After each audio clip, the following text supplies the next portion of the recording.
masuk ke hadirat-Mu di tempat kudus-Mu Tuhan. Tiada kata-kata selain puji dan sembah.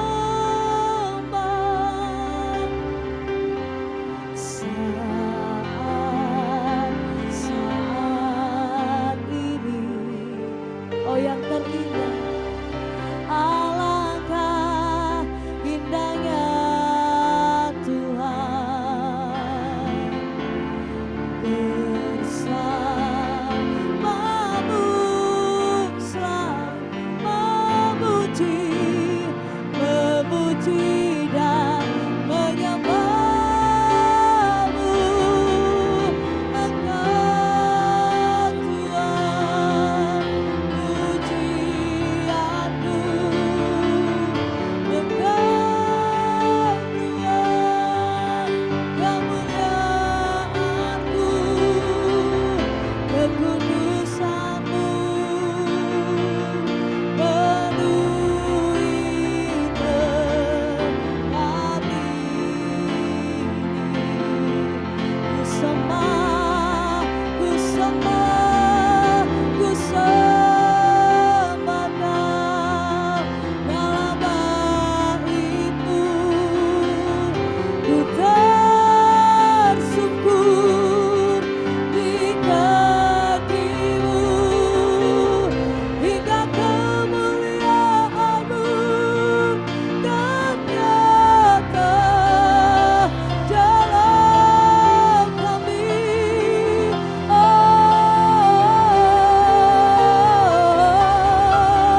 Engkau Tuhan pujianku, Engkau Tuhan kemuliaanku, kekudusan-Mu penuhi setiap kami Tuhan, melingkupi tempat ini.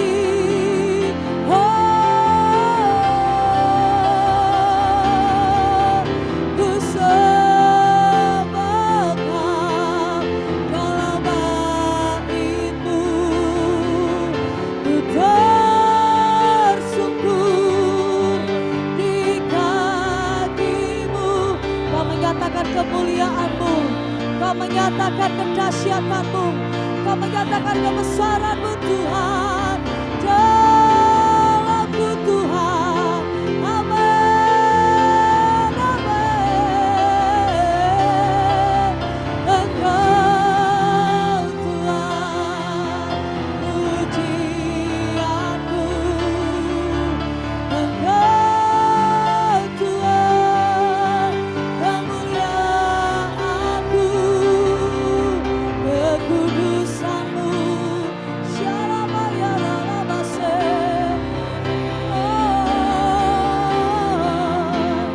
Syarabayarabase.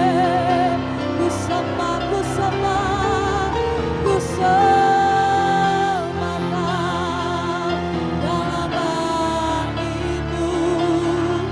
Ku tersungkur di kaki-Mu hingga kemuliaan-Mu ternyata dalamku. Dengan segenap hatimu saudara, kami sembah Kau. Ku sembah Kau. Amin.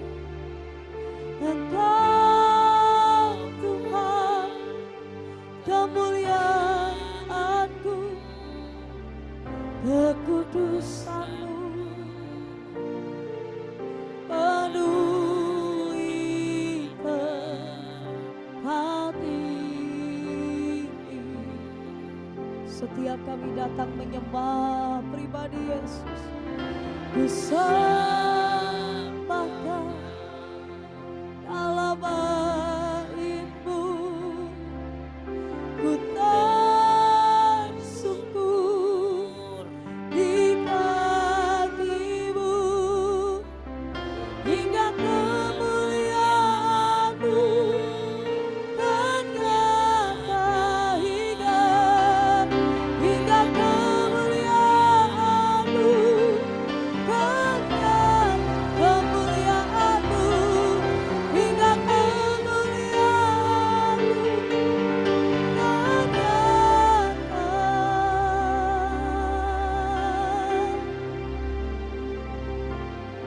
dalamku.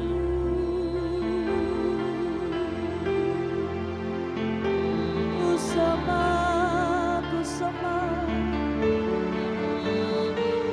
ku sembah, ku sembah, segenap hati ini, segenap jiwa kami menyembahmu selalu.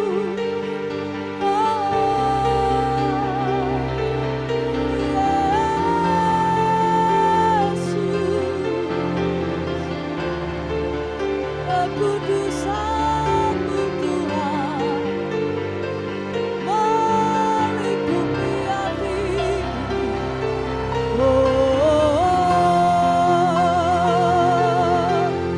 Shalalamayalamo, yang terindah Yesus, yang terbaik dalam hidup ini. Oh Yesus,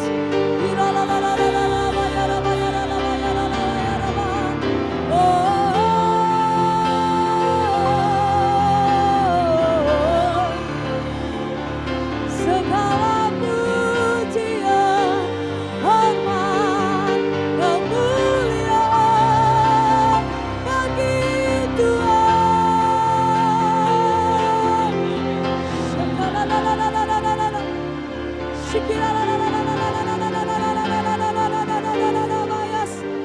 Oh, glory, glory, glory, glory, glory, glory.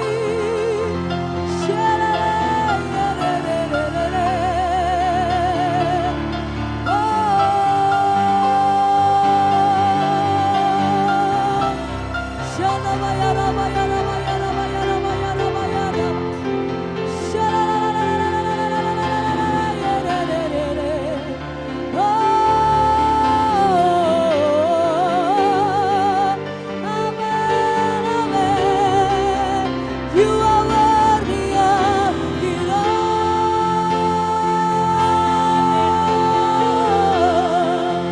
You are worthy of it all.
And to you are all things you deserve.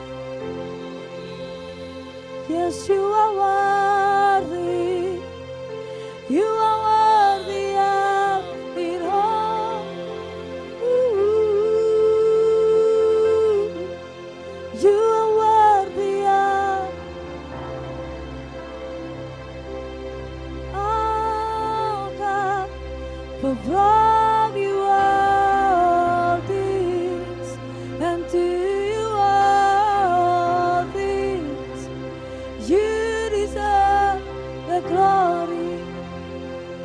Oh, you deserve all the glory. You deserve all the glory. Ooh, my King, my King, my King. Oh,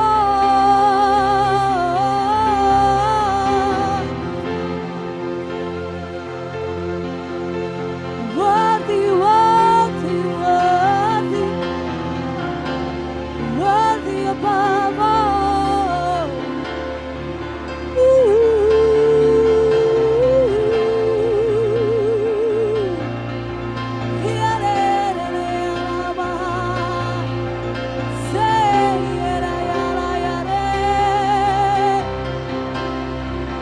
Yes, we worship you. Yes, we worship you. Oh, we give you all the glory. For you are holy, holy, holy, holy, holy. For you alone, for you alone, for you alone, all the glory. We join with the angels and sing. Ooh, we sing holy, holy, holy. Oh,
Oh, nyatakan Tuhan.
You are holy, holy are you, Lord God.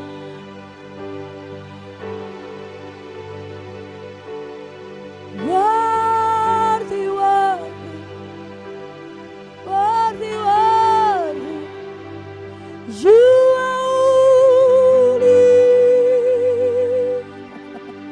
holy God, are you Lord?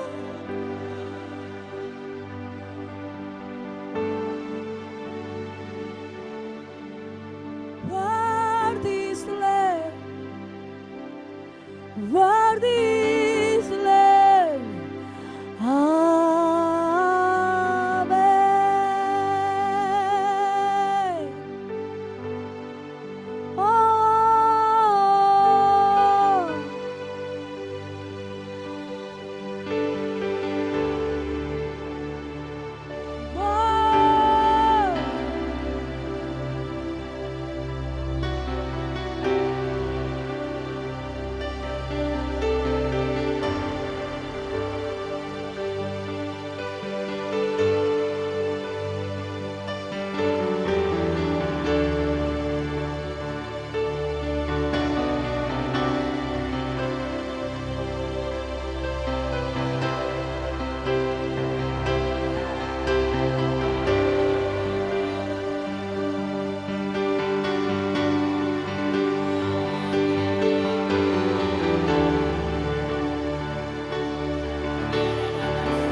Setiap makhluk baik di bumi baik di surga sujud menyembah di hadapan Kau Tuhan.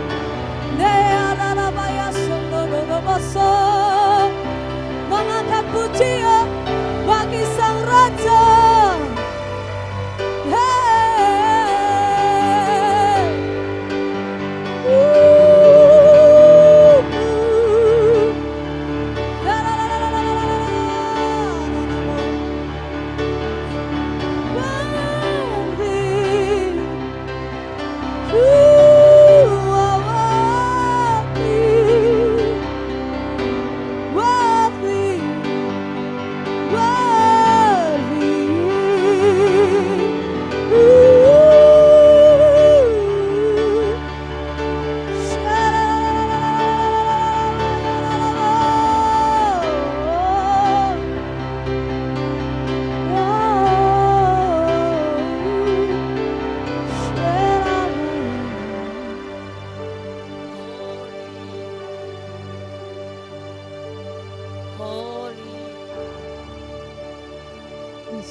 brighter than the sun.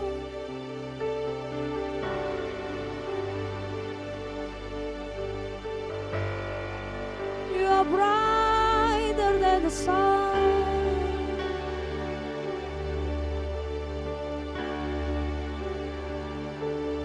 You're the most beautiful God that the universe will come and bow down.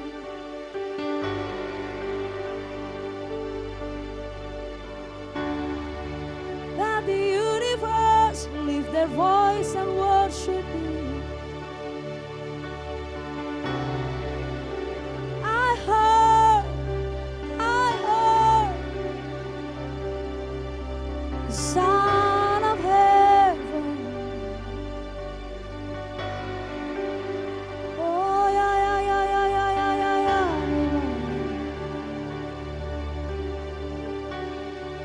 Daramaya se.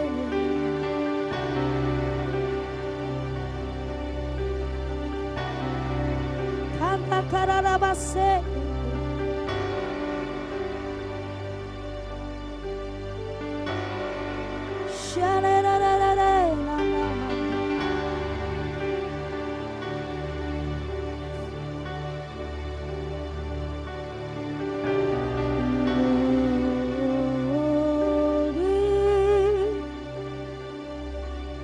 You are so mighty.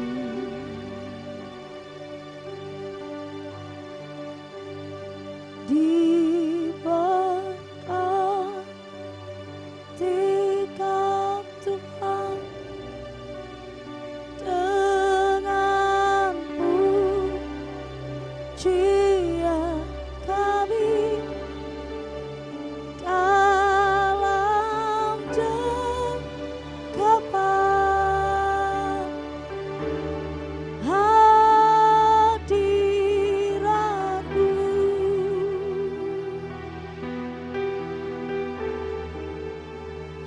Memenuhi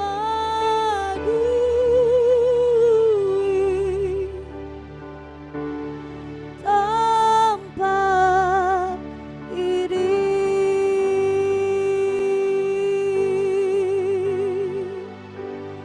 Diberkatikan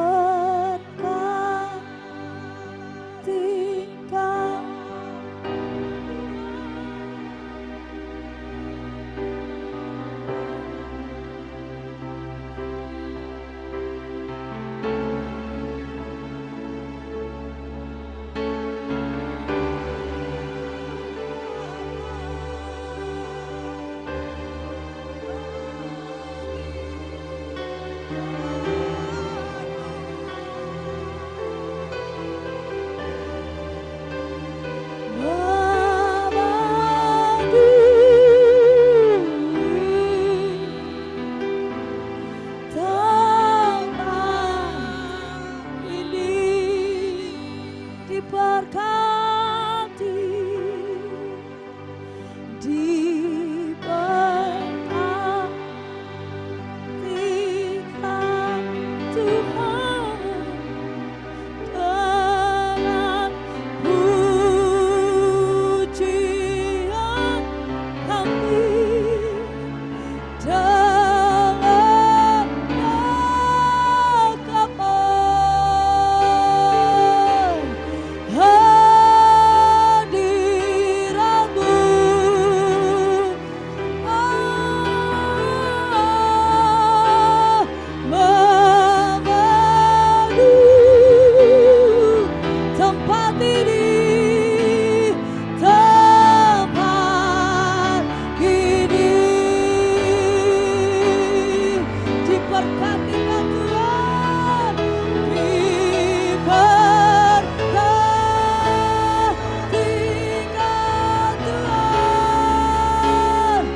membangun mesbah pujian di tempat ini, membawa korban pujian yang harum, yang berkenan bagi Tuhan.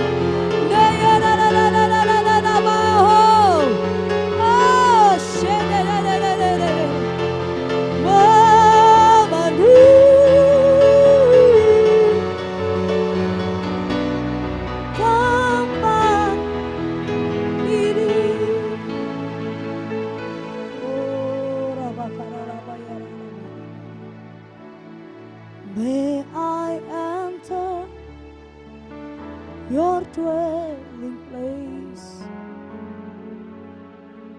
Lord, I hunger to gaze upon your face. My Yeshua paid the price, holy Lamb of sacrifice. He has given me new life. By His blood I enter to your dwelling place,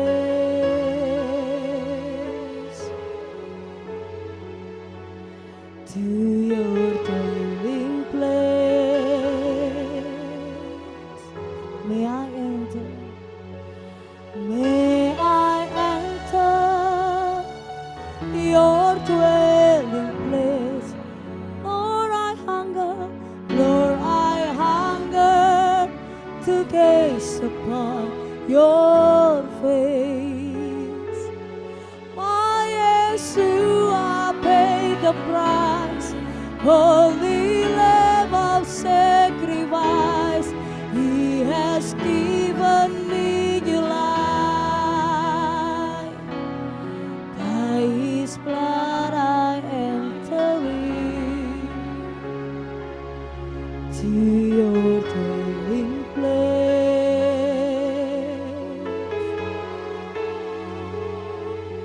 to your dwelling place. Oh, Spirit of cloud, Spirit of fire, Spirit presence of Yahweh, my one desire, cover me now with your mighty hand, hid from the world. Lord, may I stand in your dwelling place, in your dwelling place, in your dwelling place. Spirit of cloud, Spirit of cloud, Spirit of fire, sweet presence of Yahweh, my one desire, cover me now with your mighty hand, hid from the world. Lord, may I stand in your dwelling place,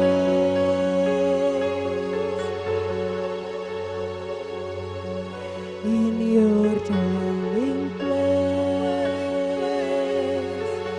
in your dwelling place, in your dwelling place, in your dwelling place, in your dwelling place. Oh,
Yeshua,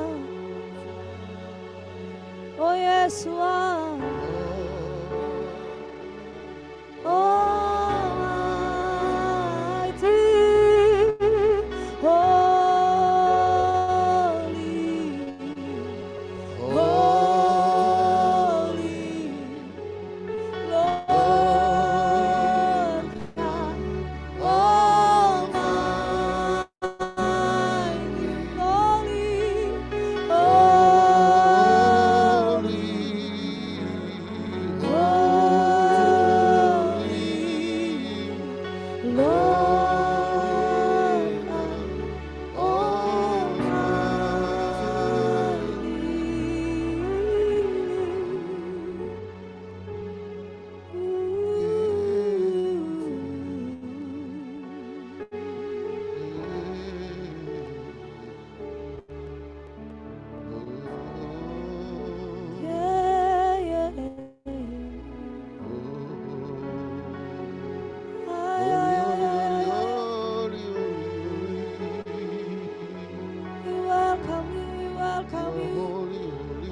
God Almighty,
Terima kasih Tuhan.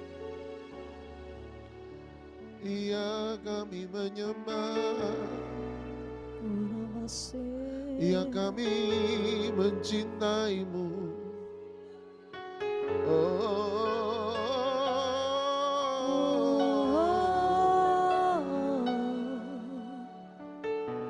Let your glory fall upon us, Lord. Bring me to your holy place.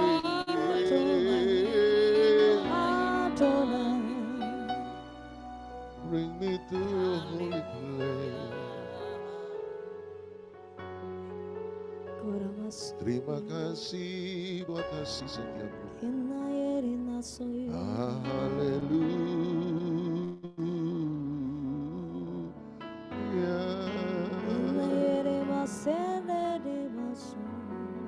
Terima kasih biar kasih sayangmu tetap ada dalam hidup kami. Dalam nama Yesus, dalam nama Yesus, dalam nama Yesus, dalam nama Yesus. Haleluya, haleluya. Semua yang ada dalam hadirat Tuhan, sama-sama kita katakan, amin, amin. Duduk, silakan duduk.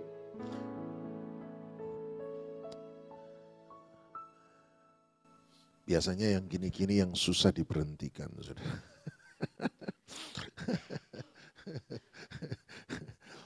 Aduh, Tuhan.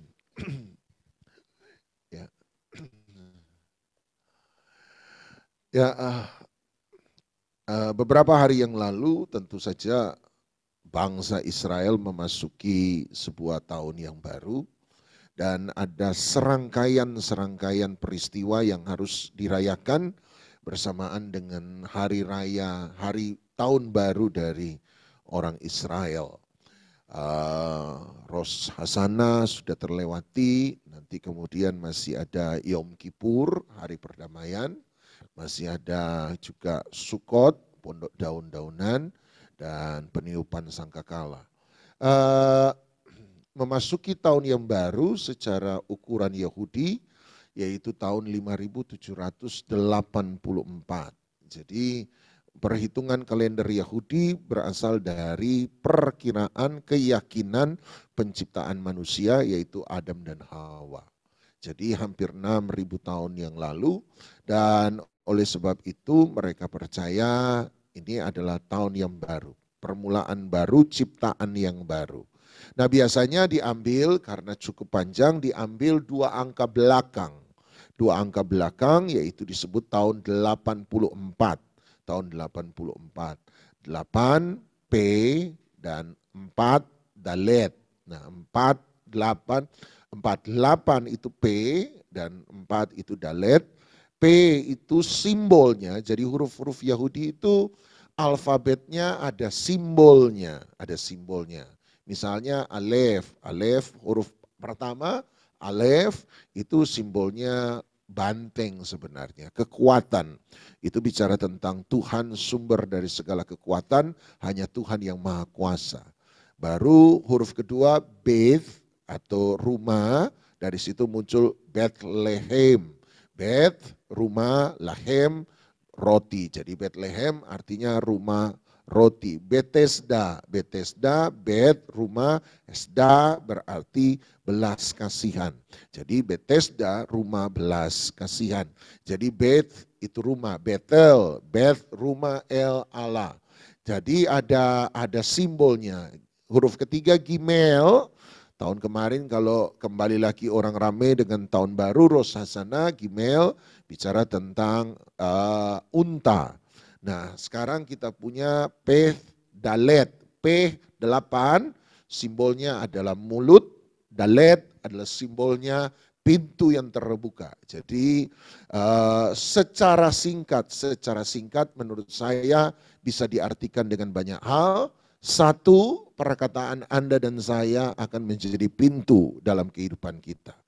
Jadi sama seperti Alkitab berkata, barang siapa suka menggemakannya, maka dia akan hidup daripadanya. Hidup dan mati ditentukan oleh lidah. Jadi oleh sebab itu tahun-tahun ini kembali lagi kita diingatkan hati-hati dengan perkataan-perkataan kita. Oleh sebab itu hidup dan mati dikuasai oleh lidah. Nah boleh taruh tangan di mulut sambil bilang Tuhan tolong ini mulut. Supaya jadi berkat. Jangan jadi kutuk. Apalagi kebun binatang. Sudah bilang sama Tuhan tolong mulut orang sebelah. Dia juga perlu ditolong. Amin.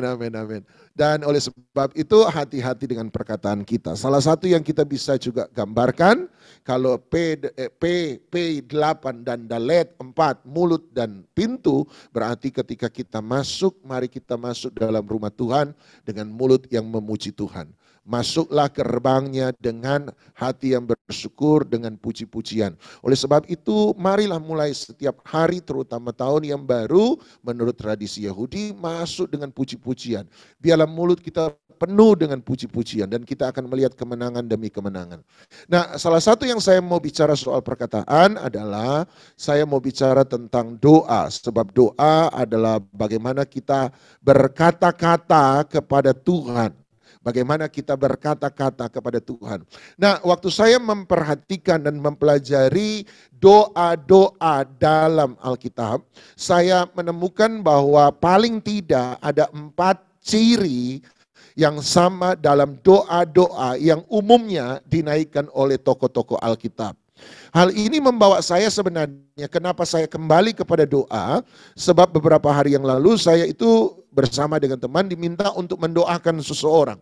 Nah sudah 3 tahun ini jarang mendoakan orang secara langsung di rumah sakit, dalam kondisi dokter sudah angkat tangan, keluarga sudah angkat tangan.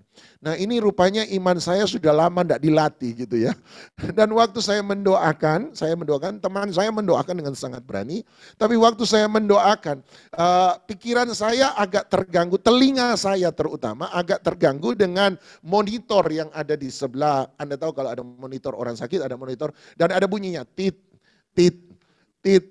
Nah waktu saya doakan bunyinya agak aneh, tit, tit, tit, tit. Saya paling takut lah, tit. Itu melemahkan iman saya, saudara, benar-benar. Dan pertama-tama, saya bilang saya harus mengaku jujur ya, pendeta juga manusia kan. Jadi waktu pertama karena sudah lama, saya sadar saya ini sudah lama tidak mendoakan orang sakit parah secara langsung, sudah lama. Jadi doa-doa saya yang pertama itu saya sebut doa-doa yang timid sebenarnya, doa-doa yang agak penakut sebenarnya. Ya Tuhan, belas kasihan-Mu, kalau ini kehendak-Mu, Tuhan tolong, Tuhan kuatkan hati keluarga. Karena dokter sudah angkat tangan, keluarga udah angkat tangan. Keluarga sudah rela sebenarnya, silakan. Gitu. Sudah angkat tangan. Jadi kita ini sudah, ya udah, apalagi di sebelah titik. Ada satu titik, ini sungguhan. Waktu saya buka mata, dia bunyi agak aneh, tit. Waktu saya buka mata, tanda tanya semua, saudara. Nggak ada angkanya. Saya sampai, ya Tuhan, ini misteri apa lagi ini? Ternyata colokannya kurang pas di jari. Jadi tanda tanya semua. Nah keluar angka, saya kaget. Oh Yesus sudah dipanggil. Ini, apalagi kalau dia ngorok keras. Aduh, melemahkan iman. Dan akhirnya doa saya panjang, saudara. Panjang sebab sebenarnya jujur. Bukan karena apa-apa, karena tidak tahu harus mendoa apa. Sambil bergumul dengan iman saya. Nanti di agak akhir doa, baru iman saya mulai kembali lagi. Baru mulai agak berani doanya. Dalam nama Yesus, sembuh semua. Itu baru terakhir. Tapi setengah 3/4 doa saya yang pertama. Waduh, kalau Anda dengar doa saya, Anda bilang, Pak Doni doa apa ini sebenarnya? Tidak jelas, muter. Sebenarnya lagi menguatkan iman, melawan suara tit. Dan sejak itu saya pulang, jadi saya pulang rumah, saya minta ampun sama Tuhan. Saya kemudian buka lagi kembali, baca kembali lagi doa-doa dalam toko Alkitab. Dan saya menemukan bahwa ada 4 ciri doa-doa dalam toko Alkitab. Ini sama dengan diinspirasi oleh satu buku yang berjudul Dangerous Prayer, doa yang berbahaya, tulisan seorang pendeta bernama Craig Groeschel.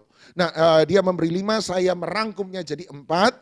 Nah, ada 4 ciri dan oleh sebab itu mari saya mengajak doa-doa kita, perkataan kita adalah doa-doa perkataan bukan yang lemah, tetapi perkataan iman. Sebab saya percaya sepanjang tahun ini Anda akan melihat pintu terbuka atau tertutup, akan dilihat hidup atau kematian semua oleh perkataan kita. Nah mari, ada 4 ciri secara langsung. Nomor 1, saya percaya bahwa ciri pertama dari sebuah perkataan menurut saya adalah perkataan itu bersifat doa-doa orang benar, doa-doa tokoh Alkitab bersifat personal, bersifat pribadi.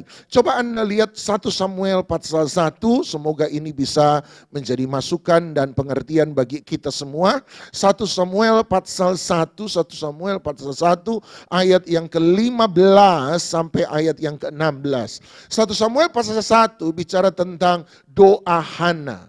Sebab Anda tahu cerita Hana meminta anak pada Tuhan, tetapi karena dia berdoa dalam hati mulut komat kamit, oleh Imam Eli dipandang sebagai perempuan gila. Mulut buka tutup, tapi nggak ada suara. Atau paling tidak dianggap orang mabuk. Sebab itu ditegur oleh Eli. Tapi perhatikan apa yang dikatakan oleh Hana kepada Imam Eli untuk menjelaskan. 1 Samuel 1 ayat 15. Tetapi Hana menjawab, bukan tuanku. Aku seorang perempuan yang sangat bersusah hati. Anda lihat, berarti sangat personal. Bahkan kalau saya mau bilang cenderung emosional. Nah, emosional di sini bukan berarti orang yang tidak punya kendali atas emosinya sama sekali. Tidak. Emosional bukan orang histeris. Bukan. Tapi emosional adalah doa yang di dalamnya ada sisi-sisi emosi. Aku orang yang sangat bersusah hati. Itu emosi. Ada orang bertanya pada saya, Pak, bolehkah kita menyanyi dengan emosi? Bolehkah kita menyembah dengan emosi? Bolehkah kita berdoa dengan emosi? Saya berkata, mengapa tidak? Why not? Ingat, hukum terutama pertama yang diajarkan oleh Yesus, kasihilah Tuhan Allahmu dengan segenap hati, paling dalam roh kita. Yang kedua, dengan segenap jiwa. Emosi ada di mana? Dalam jiwa. Daud kemudian berkata, bangunlah hai jiwaku, pujilah Tuhan. Menurut saya yang salah bukan doa-doa kita tidak boleh emosional, punya sisi emosi. Doa-doa kita harus punya doa-doa yang mengenal sisi emosi itu. Nanti dalam Ibrani pasal 5 kalau saya tidak salah, jelas Alkitab berkata bahwa Tuhan Yesus menaikkan doa-doanya dalam sangat sifat emosi. Ada sisi emosi yang sangat kuat. Itu sebabnya kita berdoa, kita meneteskan air mata. Itu sebabnya kita menyanyi, menyembah Tuhan. Kita meneteskan air mata. Ada saatnya kita tersenyum, ada saatnya kita bersuka cita. Yang salah menurut saya, apa yang dikatakan oleh Yakobus 2. Ketika dia berkata, kamu tidak mendapat sebab kamu tidak berdoa. Atau kamu berdoa juga, tetapi kamu berdoa untuk memuaskan hawa nafsumu. Nah, yang salah adalah doa yang dikendalikan oleh hawa nafsu. Itu yang salah. Tetapi doa, pujian, penyembahan kita punya sisi emosi. Mengapa? Lagu itu sendiri adalah sisi emosi. Sesuatu yang menyentuh jiwa manusia.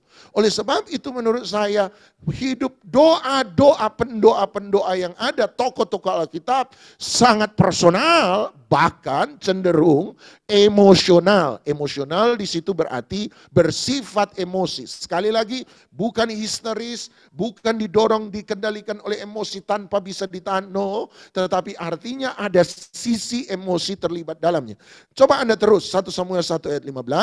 Anggur ataupun minuman yang memabukkan tidak kuminum, melainkan sama-sama 1, 2, 3, aku mencurahkan isi hatiku di hadapan Tuhan. Kembali lagi ada sisi emosi di sana.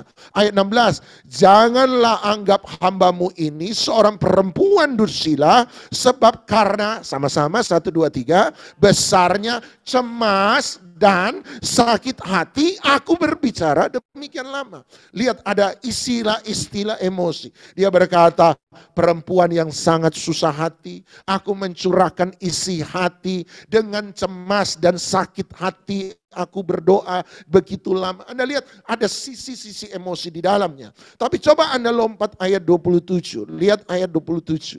Ayat 27 ketika doa Hana sudah dijawab. Dia kemudian membawa Samuel yang masih kecil untuk diserahkan di bait suci. Perhatikan ayat 27. Lihat ayat 27. Untuk sama-sama apa? Mendapat anak inilah aku Nah, dia berdoa, tujuannya, motivasinya untuk kebutuhan pribadi atau kebutuhan banyak orang? Pribadi. Untuk mendapat anak inilah sangat personal. Untuk kebutuhannya pribadi. Untuk mendapat anak inilah aku berdoa. Dan Tuhan telah memberikan kepadaku apa yang kuminta daripadanya. Maka aku pun menyerahkannya kepada Tuhan seumur hidup. Terserahlah dia kiranya kepada Tuhan, lalu sujudlah mereka di sana menyembah kepada Tuhan. Untuk mendapat anak inilah aku berdoa. Kalau hari ini dibawa ke tengah-tengah banyak orang Kristen hari ini, orang-orang Kristen yang suka viral, maka dia akan berkata, Hana egois banget doanya, hanya untuk demi kepentingan pribadi. Dan menurut saya, apakah Tuhan tidak menjawab doa Hana? Dia sangat menjawab. Berarti Tuhan memberi sisi permohonan dalam doa seseorang. Maksud saya begini, hari ini viral dengan misalnya beberapa statement-statement. Salah satu statement yang viral tentang doa adalah, doa jangan suka minta-minta. Saya setuju bahwa doa bukan minta-minta. Tetapi di dalam doa harus ada permintaan. Orang kalau berdoa suka minta, itu tandanya rohaninya masih kanak-kanak. Saya bilang tunggu dulu. Kenapa mengatakan demikian? Seakan-akan dalam doa hanya ada pujian dan pengagungan kepada Tuhan. Sama sekali tidak boleh ada permintaan. Seakan-akan demikian. Kalau doa yang begitu baru disebut doa yang tidak egois. Doa yang punya permintaan di dalamnya dianggap doa yang egois. Doanya anak-anak. Nah, saya berkata tidak. Dalam Alkitab, doa itu selalu harus punya unsur permintaan. Dalam doa selalu harus ada unsur permintaan. Coba Anda lihat dalam Filipi pasal 4. Dalam Filipi pasal 4. Dalam Filipi pasal 4 ayat yang ke-6, ayat terkenal. Filipi pasal 4 ayat yang ke-6. Sama-sama kalau sudah dapat, yuk 1, 2, 3.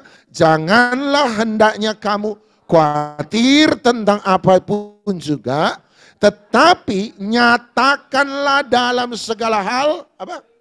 Tunggu. Nyatakan dalam segala hal, apa? Oh. Bukankah doa hanya minta apa yang kita butuhkan, bukan apa yang kita inginkan? Paulus berkata, nyatakanlah dalam segala hal, apa? Keinginanmu kepada Allah. Jadi boleh dong menyatakan keinginan saya kepada Tuhan. Bukan hanya kebutuhan saya. Paulus berkata, nyatakanlah dalam segala hal keinginan. Selama keinginan saya ada dalam koridor kebenaran. Selama keinginan saya bukan untuk sesuatu yang bersifat dosa. Selama keinginan saya adalah sesuatu yang kudus. Boleh dong saya minta keinginan saya pada Tuhan. Mazmur 37, bersukacitalah dalam Tuhan, maka Dia akan memberikan kepadamu apa yang menjadi keinginan hatimu. Yohanes 15, apabila engkau tinggal di dalamku dan aku tinggal dalam kamu, firmanku tinggal dalam kamu. Kalau ini dipenuhi, maka mintalah apa saja yang kamu kehendaki, maka kamu akan menerima. Mintalah apa saja yang kamu kehendaki, keinginan, maka kamu akan menerimanya. Boleh dong, selama keinginan saya ada di dalam Tuhan dan firman Tuhan ada dalam saya, no problem dong. Kan menyatakan keinginan. Dan keinginan itu dikatakan kepada Allah, Filipi 4 ayat 6, dalam doa dan permohonan dengan ucapan syukur. Berarti apakah tidak ada sisi permohonan dalam doa? Ada. Jelas-jelas Paulus berkata, nyatakanlah segala keinginanmu kepada Allah dalam doa dan permohonan dengan ucapan syukur. Menurut saya doa selalu punya sisi yang namanya permohonan. Mengapa kita berdoa pada Tuhan? Sebab kita punya permohonan. Jelas sekali Tuhan Yesus didatangi murid-muridnya. Murid-muridnya kemudian berkata, ajarlah kami untuk berdoa. Perhatikan baik-baik. Teach us to pray. Ajarlah kami supaya kami, ini kira-kira bahasa sehari-hari, supaya kami ini suka berdoa. Bukan teach us how to pray, bukan. Ajar kami bagaimana metode doa, bukan. Tapi dia berkata teach us to pray. Kami ini tahu doa, hanya kami tidak punya semangat didorong untuk berdoa. Saya percaya setiap kita tahu kok berdoa. Hanya seringkali nggak suka berdoa. Tapi di sini semua suka berdoa. Saya terima dengan iman, amin. Kalau di sini nggak ada yang ngaku kan? Baik-baik semua. Oh, senyum-senyum. Oke, dia teach us to pray. Ajar kami bagaimana, ajar kami supaya kami bisa berdoa, mau berdoa. Dan dia berarti kalau itu benar, berarti dia memberi 4 motivasi seseorang untuk berdoa dalam Bapa kami. Nomor 1, motivasi pertama dia berkata, Bapa kami yang di sorga. Kenapa kita harus berdoa? Sederhana, sebab dia Bapa, saya anak. Setuju? Kenapa saya harus berdoa? Sebab saya punya hubungan dengan dia. Dia Bapa, saya anak. Oleh sebab itu saya harus berdoa. Nomor 2, dikuduskanlah namamu. Artinya saya berdoa sebab saya suka untuk memuliakan nama Tuhan. Yang setuju katakan amin. Saya suka untuk menyenangkan Tuhan. Nomor 3, datanglah kerajaanmu, jadilah kehendakmu di bumi seperti di sorga. Artinya saya berdoa, ada satu passion utama saya berdoa. Saya berdoa meminta supaya kerajaan sorga itu bisa ada di muka bumi. Tentu saja lewat kehidupan saya juga. Nomor 4, tiba-tiba dia memberi 3 kebutuhan yang diizinkan untuk diminta dalam doa. Kenapa saya berdoa? Sebab saya punya kebutuhan. Sama-sama bilang, orang yang paling sombong. Sama-sama bilang, orang yang paling sombong di seluruh dunia adalah orang yang tidak berdoa. Setuju? Sebab ketika Anda tahu Anda punya kebutuhan, Anda akan berdoa. Kalau Anda merasa bahwa kebutuhan Anda bisa dicukupi dengan kekuatan Anda tidak akan berdoa. Kalau Anda pikir kekayaan Anda bisa memenuhi kebutuhan Anda tidak akan berdoa. Tuhan Yesus kemudian meletakkan 3 kebutuhan dalam doa Bapa kami. 3 kebutuhan. Kenapa? Kenapa saya berdoa? Sebab kamu punya keperluan. Kamu punya kebutuhan. Sama-sama bilang permohonan. Apa itu 3 kebutuhan yang diajarkan? Nomor 1, kita sudah belajar, berilah hari ini makanan kami yang secukupnya. Makanan untuk apa? Tubuh, jiwa, atau roh? Untuk tubuh. Berarti nomor 1, berdoalah nomor 1 untuk kebutuhan tubuhmu. Berilah makanan kami sehari-hari. Artinya kalau kamu sakit, berdoalah. Kalau kamu punya masalah, berdoalah. Waktu kamu kekurangan dalam keuangan, berdoalah. Waktu kamu tertutup jalan, berdoalah. Untuk kebutuhan jasmanimu, berdoalah. Berilah hari ini makanan kami yang secukupnya. Nomor 2, ampunilah kami akan kesalahan kami seperti kami juga mengampuni orang yang bersalah kepada kami. Saya tanya, rasa bersalah, ampunilah kami akan kesalahan kami. Rasa bersalah ada di mana? Tubuh, jiwa, atau roh? Ada di jiwa. Berarti dia berkata, kalau kamu merasa bersalah, kalau engkau menyesal, kalau engkau merasa kesepian, kalau engkau merasa menderita di hati, kalau engkau sementara berduka, berdoalah. Sebab dia bukan hanya memenuhi kebutuhan tubuh, dia juga akan memenuhi kebutuhan jiwa. Yang setuju katakan amin. Kemudian permintaan ketiga, dan janganlah membawa kami ke dalam pencobaan, tetapi lepaskanlah kami dari yang jahat. Bahasa asli boleh dibaca, lepaskanlah kami dari si jahat. Berarti dilepaskan dari pencobaan si jahat, itu berhubungan dengan mana? Tubuh, jiwa, atau roh? Dengan roh. Sebab pencobaan itu menuju pada roh. Si jahat itu menyerang roh. Berarti dia bicara berdoalah untuk kebutuhan roh. Berarti ada 3 kebutuhan yang dia ajar di situ. 1, makanan, kebutuhan tubuh. 2, rasa bersalah, kebutuhan jiwa. 3, kelepasan dari roh jahat, kebutuhan roh.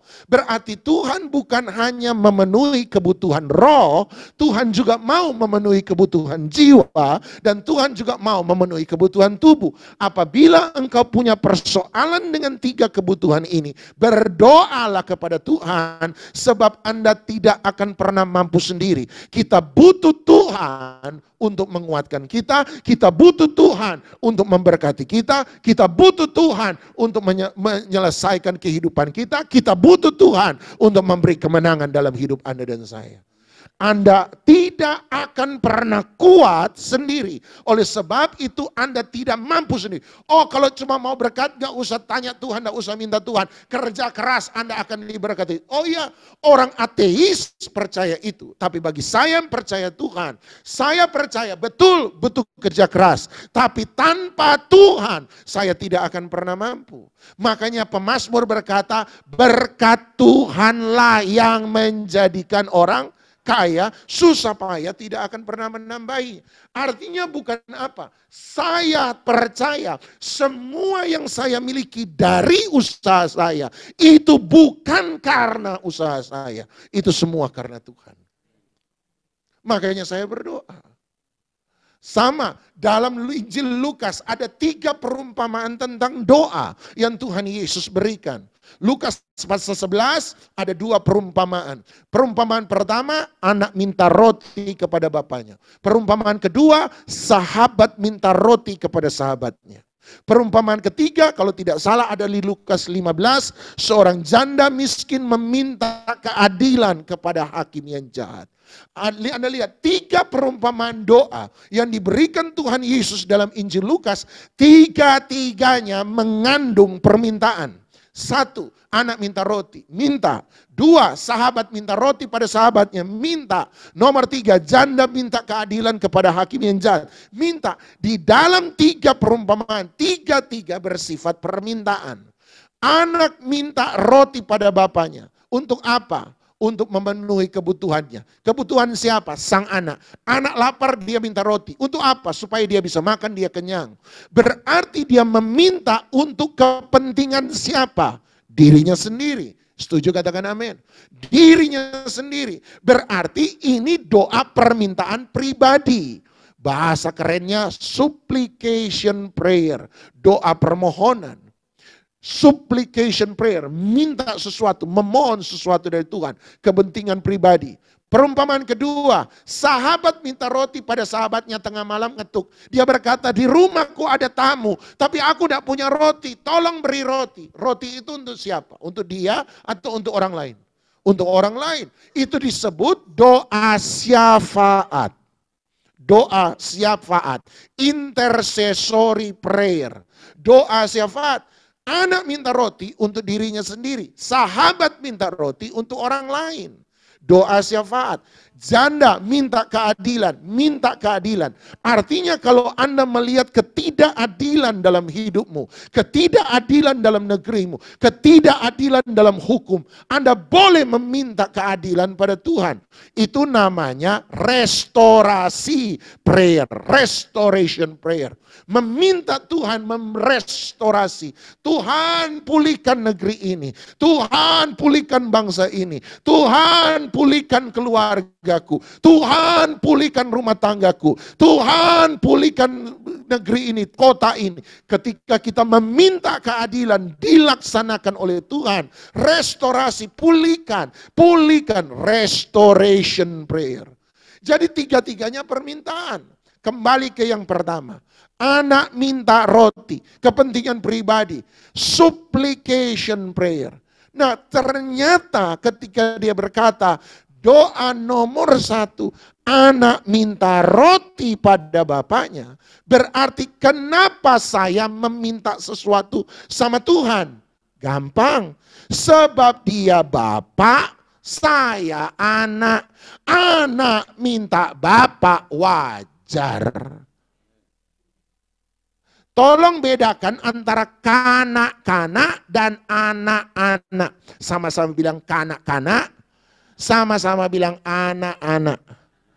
Anda jangan pernah jadi kanak-kanak, sebab sudah gede. Tapi walaupun sudah gede, Anda tetap anak. Setuju? Saya segede gini ya tetap anak. Masa lahir dari batu sunggokong? Nggak ada sunggokong. Tanya sebelah, sunggokong bukan? Cuma ngecek. Ya kan sunggokong nggak punya papa, nggak punya mama, lahir dari batu kan. Sunggokong lahir dari batu. Anda kan bukan sunggokong.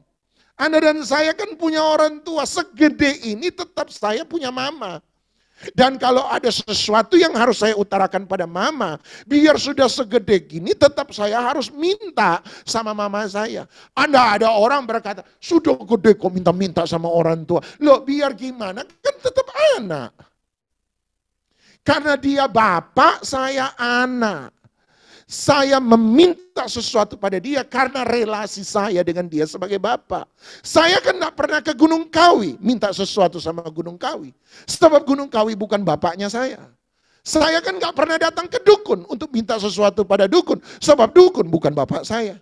Saya juga selama 3 tahun puji Tuhan dalam segala keadaan pandemi gak pernah minta sesuatu pada donatur. Sebab donatur bukan bapak saya. Waktu saya butuh sesuatu, saya nangis pada Tuhan. Kenapa nangis sama Tuhan? Sederhana, sebab Tuhan adalah Bapak saya. Akhir 2020 saya masih ingat sampai hari ini kesaksian. Itu memang benar-benar proses pengalaman yang sangat-sangat membekas di hati saya. Sepanjang 2020 banyak bantu orang, seluruh simpanan banyak terkuras untuk kepentingan pribadi, kebutuhan sehari-hari, nggak punya pemasukan, juga bantu orang. Sudah gitu saya pikir pandemi cuma sampai 2021. Saya doa akhir 2020, awal 2021 Tuhan 2021 nanti pandemi selesai enggak. Tiba-tiba saya takut. Waktu saya takut saya langsung tahu 2021 pandemi enggak selesai. Lihat nomor rekening, lihat buku tabungan, oh Yesus. Sudah banyak kasih orang, diri sendiri lupa nabung, nggak ada tabungan. Ajak istri berdoa sudah. Kenapa? Nangis. Kenapa nangis? Sebab Bapak kita cuma satu. Saya hanya tahu minta sama dia. Dia gerakkan orang lain untuk tolong saya, puji Tuhan. Tapi saya tidak nangis sama orang lain. Saya nangis sama Tuhan. Sebab saya bilang Tuhan itu Bapa. Waktu orang bilang begini-begini, saya bilang sama istri saya sudah belajar, kita sudah belajar. Tuhan sanggup untuk menyediakan. Dan selama 3 tahun ini kami lihat Tuhan menyediakan, saya tetap berkata Tuhan tidak pernah ingkar janji. Dia Bapa, saya anak kok.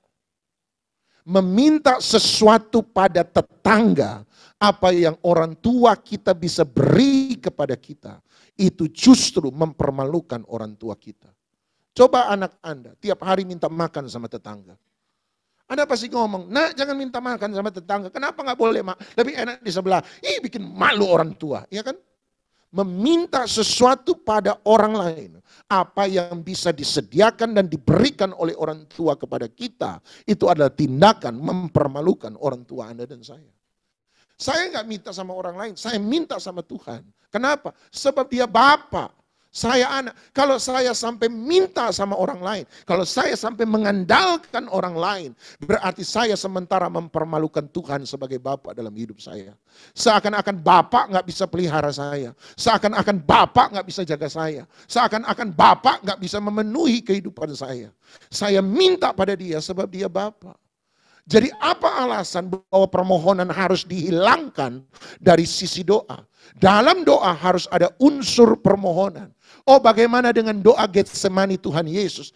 Lihat baik-baik. Apakah tidak ada permohonan Yesus dalam doa Getsemani? Ada dong. Kalau boleh biarkan cawan ini lalu daripadaku. Anda sebut itu apa? Permintaan. Baru hari itu ditutup dengan kalimat, tapi bukan kehendakku yang jadi, melainkan kehendakmu yang jadi. Minta, tapi selesai minta, penyerah. Sisi yang satu permohonan, di sisi yang lain adalah penyerahan.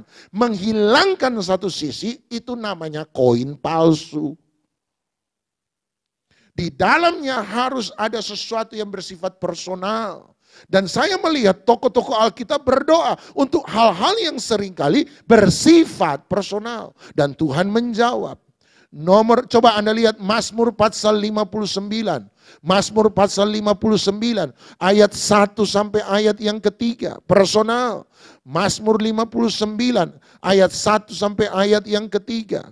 Mazmur 59 ayat 1. Untuk pemimpin biduan menurut lagu, jangan memusnahkan. Miktam dari Daud, ketika Saul menyuruh orang menguasai rumahnya untuk membunuh dia. Ayat 2, lepaskanlah aku daripada musuhku. Ya Allahku, bentengilah aku terhadap orang-orang yang bangkit melawan aku. Ayat 3, lepaskanlah aku daripada orang-orang yang melakukan kejahatan. Selamatkanlah aku daripada penumpah-penumpah darah. Coba Anda hitung dalam 2 ayat, ada berapa banyak kata aku dan ku di situ. Ada sisi yang sangat personal.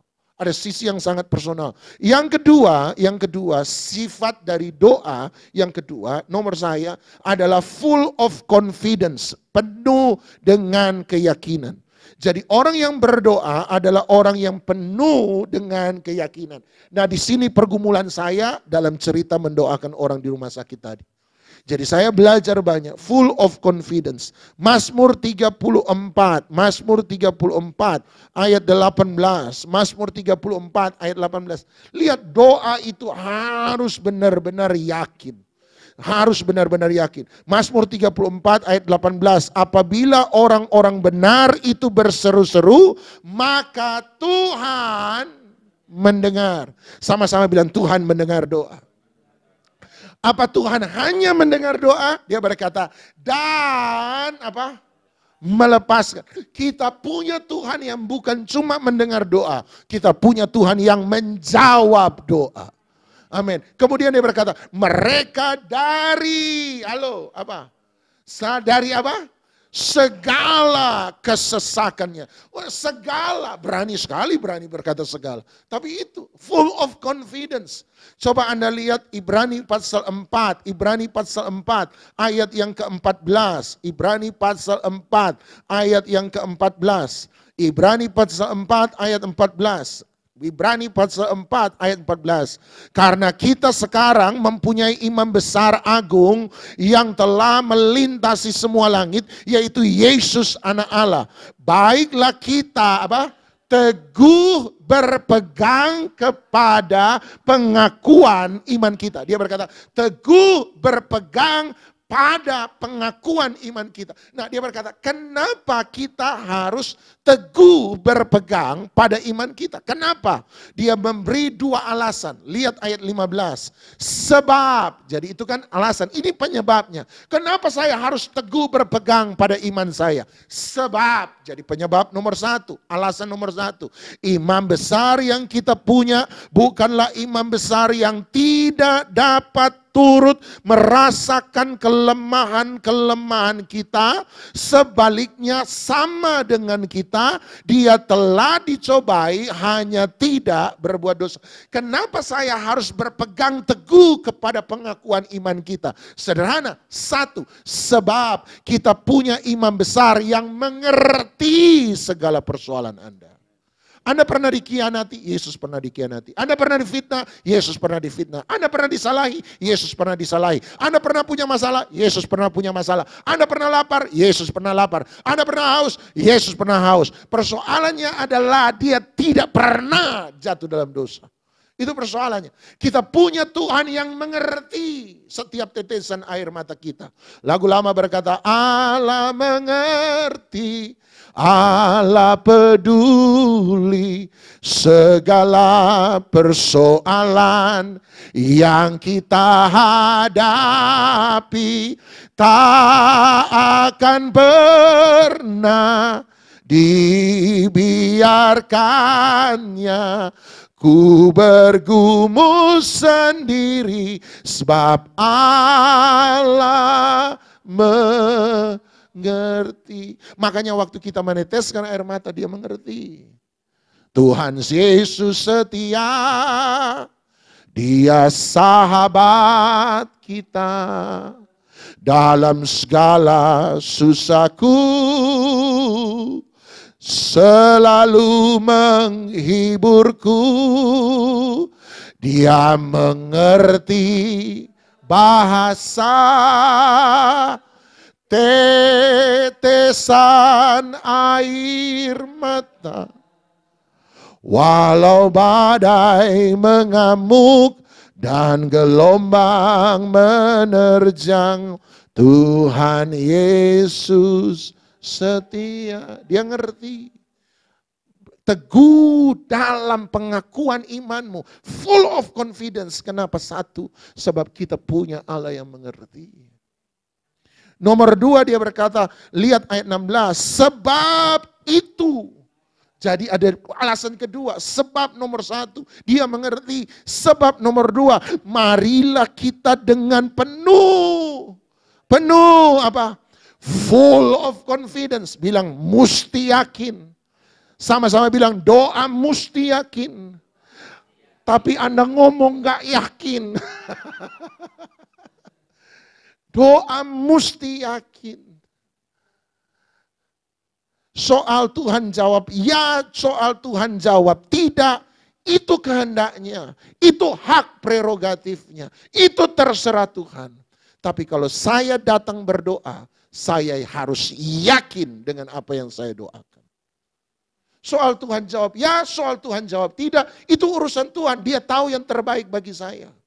Tetapi kalau saya berdoa dalam kebenaran, saya harus yakin dengan apa yang saya doakan. Terus dia berkata, sebab itu marilah kita dengan penuh keberanian. Mengapa? Menghampiri. Keberanian untuk apa? Menghampiri tahta kasih. Kenapa saya harus datang ke tahta kasih karunia? Sebab dia berkata, supaya kita menerima apa? Rahmat dan menemukan kasih karunia untuk mendapat pertolongan kita pada waktunya. Anda mau Tuhan bekerja tepat waktunya, pertolongan kita pada tepat waktunya, Anda harus datang ke tahta kasih karunia. Sebab pertolongan itu ada di tahta kasih karunia. Mengapa saya harus datang ke tahta kasih karunia? Kenapa pertolongan itu cuma ada di tahta kasih karunia? Sebab hanya di tahta Allah lah, di tahta kasih karunia, ada rahmat dan kasih karunia yang kita perlukan supaya doa kita itu mendapat pertolongan pada waktunya. Makanya kita menemukan jawaban dalam doa. Kita menemukan jawaban dalam penyembahan. Sebab ketika kita berdoa, kita menyembah, kita memuji Tuhan, kita sementara ditranslasi secara roh, dipindah dari bumi masuk dalam hadirat Tuhan. Sebab Tuhan bertahta di atas. Ketika kita memuji, kita menyembah, Tuhan hadir. Sebab pujian dan penyembahan itu jadi tahta buat Tuhan. Dan waktu kita ada tahta hadirat Tuhan, kita tunggu pertolongan kita di situ. Sebab dari tahta itulah mengalir rahmat dan kasih karunia. Jadi jangan-jangan kita ini miss banyak waktunya Tuhan. Sebab harusnya kita tunggu, mana Tuhan tolong. Anda nunggu pakai mulut ngeluh, gimana bisa ditolong? Sama-sama bilang pedalet. Anda nunggunya pakai ngeluh. Mana Tuhan. Tante, katanya sudah dinubuat, ada nubuat yang lalu saya ditolong. Ini sudah bulan-bulan ini sudah. Katanya nanti tunggu 1 minggu, sudah lewat 2 minggu. Anda nunggu pakai ngomel. Anda nunggu gak buat apa-apa. Dia berkata, Ibrani 4 jelas 16. Masuklah dengan penuh keberanian ke tahta kasih karunia. Kenapa? Sebab di tahta kasih karunia ada rahmat dan kasih karunia. Makanya namanya tahta kasih karunia. Untuk apa rahmat dan kasih karunia? Supaya kamu menerima pertolongan tepat pada waktunya. Makanya Daud berkata, pertolonganku datangnya dari Tuhan. Makanya dia suka nyanyi, dia suka nyembah, dia suka berhubungan dengan Tuhan, dia suka berdoa. Kenapa? Sebab dia tahu rahasia ini. Pertolongan itu diterima dari tahta kasih karunia. Gimana caranya Pak hadir dalam tahta kasih karunia? Sembah, menyembah Tuhan, memuji Tuhan. Kok bisa? Sebab waktu kita memuji, Tuhan bertahta. Itulah tahta kasih karunia. Makanya dia bilang full of confidence. Nyanyi, nyembah, datang hadirat Tuhan, doa dengan penuh keberanian. Makanya mulutku penuh dengan pujian kepadamu ya Yesus Tuhan. Sepanjang hari. Masa sepanjang hari tetap nyanyi.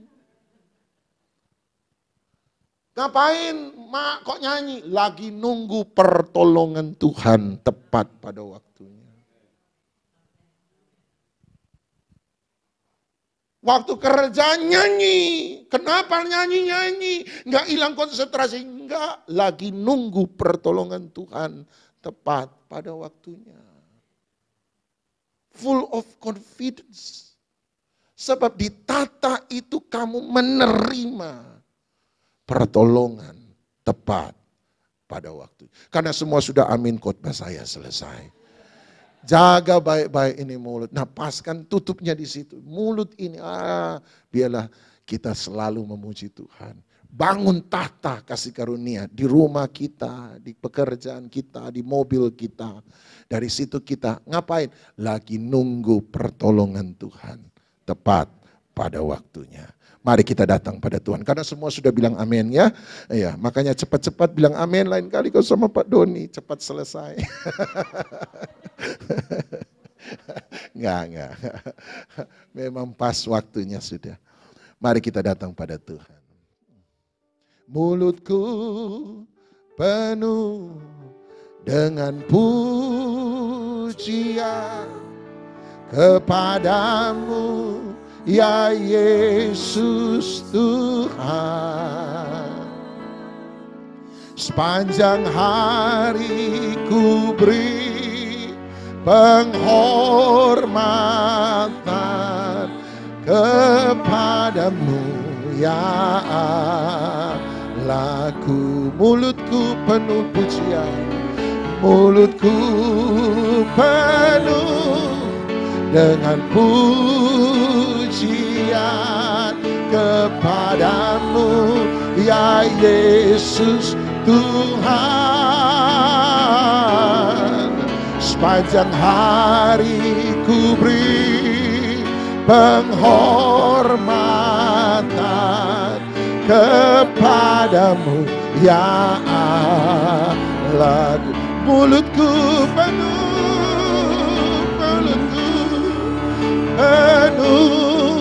dengan pujian kepadamu ya Yesus Tuhan.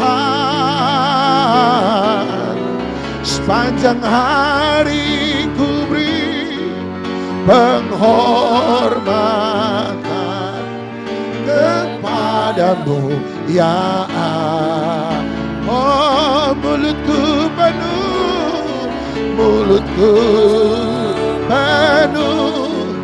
dengan pujian kepadamu ya Yesus Tuhan. Sepanjang hari ku beri penghormatan kepadamu ya Allahku. Mulutku penuh dengan pujian kepadamu ya Yesus Tuhan. Sepanjang hari ku beri penghormatan kepadamu ya Allah. Mulutku penuh dengan pujian kepadamu ya Yesus Tuhan. Sepanjang hari ku beri penghormatan kepadamu ya Allah. Sepanjang hari ku beri penghormatan kepadamu ya Allahku. Biarlah kami dengan penuh keberanian menghadap tahta kasih karunia Allah. Sebab kami tahu imam besar kami bukanlah imam yang tidak memahami segala tetesan air mata kami. Kami tahu imam besar kami adalah imam besar yang mengerti setiap berat beban hidup kami. Itu sebabnya kami datang dengan penuh keberanian, berpegang teguh kepada pengakuan iman kami. Engkaulah Yesus, Yesus, Yesus satu-satunya Tuhan. Oh, Engkau yang layak, layak, layak. Terima pujian, pujian umat-Mu. Kami datang sujud menyembah.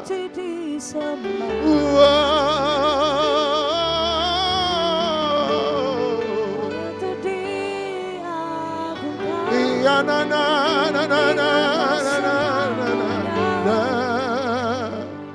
Hanya Yesus.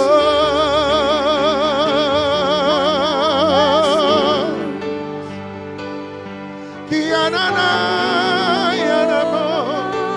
Haleluya, haleluya. Hanya Engkau, hanya Engkau, hanya Engkau yang kami sembah. Biar bibir mulut kami mengagungkan Engkau. Tiada kebencian, tiada hal-hal yang buruk keluar dari mulut kami selain memuji, menyembah, mengagungkan Engkau. Mulia, mulia, yang mulia. Kau yang layak, layak, layak. Oh,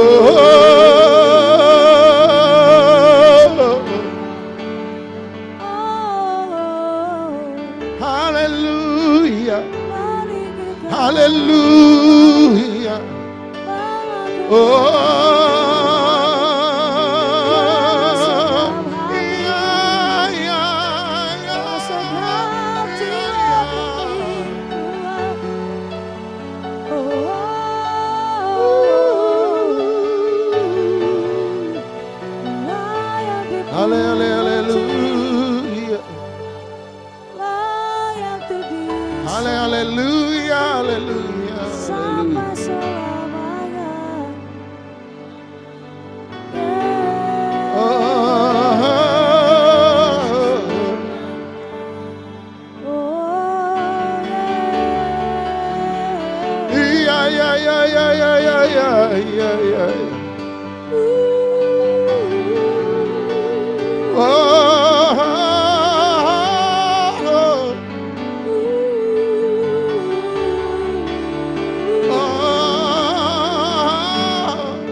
biarlah kebenaran ini tertanam dalam hati setiap kami. Biarlah kebenaran ini merasuk, meresap dalam seluruh hidup kami. Sungguh kami punya Tuhan imam besar yang sangat luar biasa. Ajar kami dengan full of confidence. Terima kasih, penuh keyakinan. Sebab doa orang benar, bila dengan yakin didoakan, sangat besar kuasanya. Terima kasih. Kami datang dalam hadirat-Mu. Biarlah tanah hati kami tanah yang subur. Di dalam nama Tuhan Yesus Kristus memasuki tahun yang baru dalam kalender Yahudi. Kami diingatkan untuk menjaga perkataan kami. Sebab perkataan kami menjadi pintu gerbang untuk segala sesuatu masuk dalam hidup kami. Perkataan buruk akan mengundang kutuk dalam hidup kami. perkataan yang benar akan mengundang berkat dalam hidup kami. Hidup dan mati sungguh dikuasai oleh lidah. Dalam nama Tuhan Yesus Kristus kami sudah berdoa, dan setiap kita yang mengasihi Dia sama-sama kita katakan amin, amin. Haleluya. Semua diberkati. Saya sangat-sangat amat diberkati. Luar biasa, kita punya Allah yang dahsyat, yang luar biasa. Hari ini adalah sesi pertama. Kita jaga mulut kepada Tuhan. Minggu depan kita akan mendapatkan satu hamba Tuhan, Pak Hengki, Pendeta Hengki, wakilnya Pak Petrus Agung yang sangat mendapatkan luar biasa. Dia akan ceritakan tentang apa artinya